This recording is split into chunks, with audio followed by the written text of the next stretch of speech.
పేదలలో వృద్ధులలో ఎన్టీఆర్ పట్ల ఆదరణ ఉంటుంది కదా.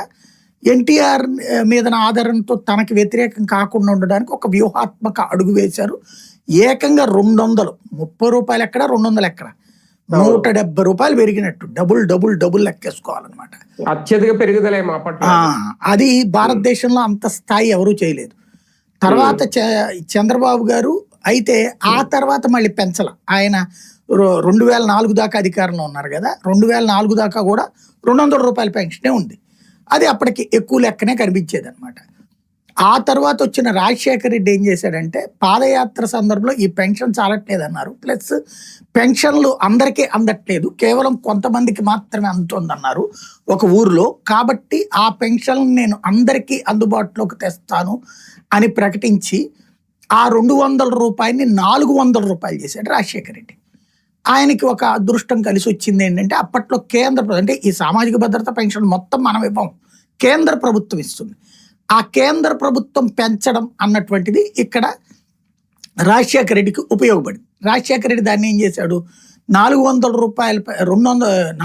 రూపాయల పెన్షన్ని ఇద్దరికి ఇచ్చేవాడు. తద్వారా 200 కంటిన్యూ చేసుకొచ్చాడు. ఆ 200 రూపాయల పెన్షన్ని ఎక్కువ మందికి ఇచ్చాడు. అంటే ఈయన స్టార్ట్ చేసిన దాన్ని పెంచుకొచ్చాడు. సారీ, ఇది మర్చిపోయాను. చంద్రబాబు గారు 35 రూపాయల నుంచి 75 రూపాయలు చేశాడు. సారీ, 75 దాన్ని ఈయన 200 చేశాడు రాజశేఖర్. ఆ 200 దాన్ని తర్వాత అంటే 400 రూపాయలు వచ్చేదాన్ని 200 కింద డివైడ్ చేశాడు అనమాట.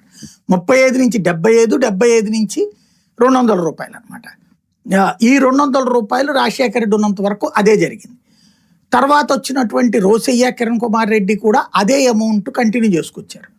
చంద్రబాబు గారు 2014లో అధికారంలోకి వచ్చేటప్పుడు 1000 రూపాయల పెన్షన్ అన్నది పాదయాత్ర సందర్భంలో హామీ ఇచ్చాడు.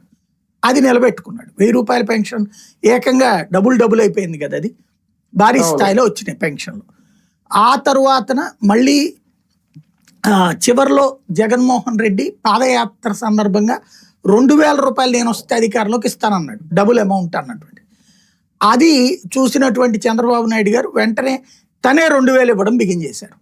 తద్వారా